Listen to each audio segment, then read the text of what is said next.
Have you ever just sat there and wondered what sounded good for dinner and all of a sudden pizza popped into your head?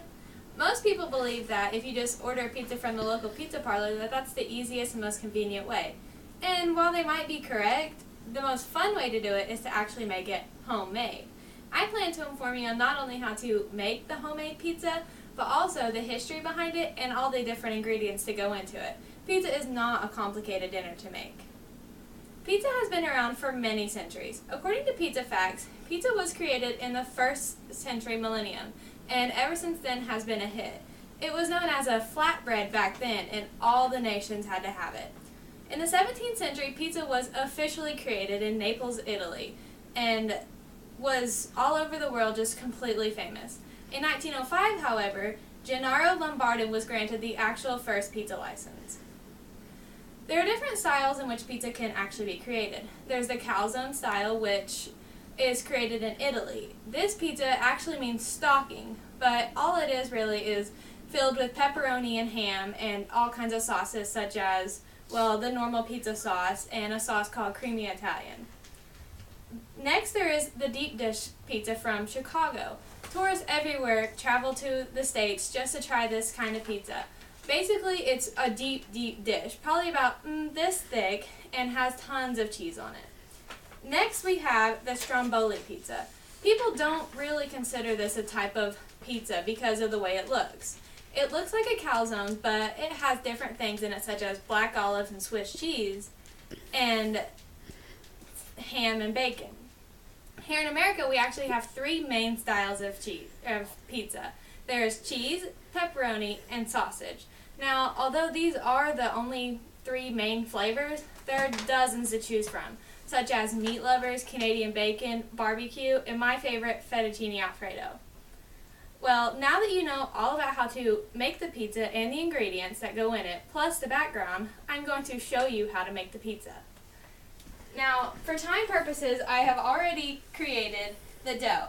Basically, all you do is you take flour, mix it with about 2/3 cup of water, or however much you need, but make sure it's hot water, and mix it together so it's a surface that looks like this, and it's hard and stuck together.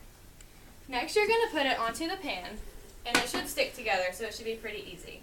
You're going to put it onto the fan, and you can use your fingers as long as they're clean. You're going to push it out. Can you guys see? Are you guys watching? Yes. Can you see that? Okay. Yes. You guys are going to push it out together like this, and make sure it's all spread out evenly and good so that it's thick enough for you or thin enough. Just depending on how thick or thin you want it, you can make it basically however you want. This should make about a 12-inch pizza, but you can make it smaller if you want to, or bigger, just depends. It's kind of a process though because it's sticky.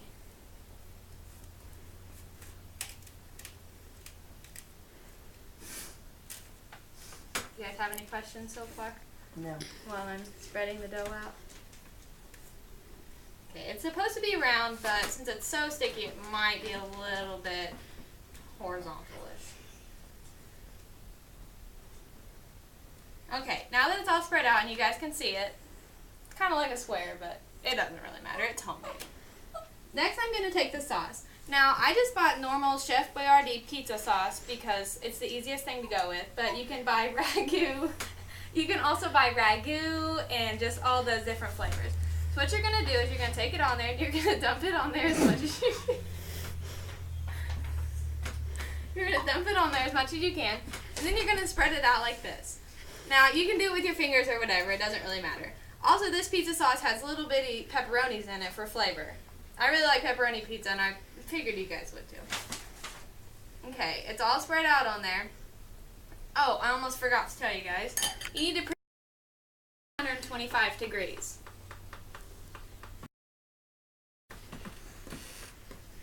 You can have that going while you're making the pizza. Okay, now that I'm getting this all spread out evenly and whatnot, I'm going to sprinkle on the Parmesan cheese.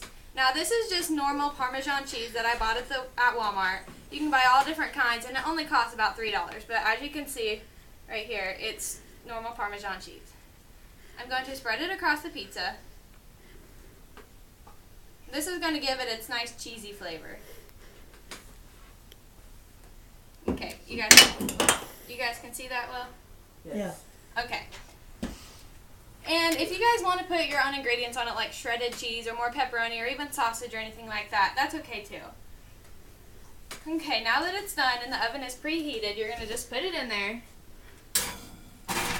and set the timer for about 16 minutes.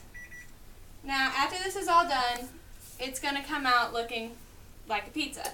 And I've already prepared a pizza ahead of time so that you guys can know what it looks like, because for time purposes, we don't really have enough time. So here's the end result to the pizza, if you guys can see it. Looks good. And we can eat it after I am done if you guys would like. I hope you guys take these pizza skills and do it more with your families, because it's a lot of fun. And we can now enjoy our pizza. Good.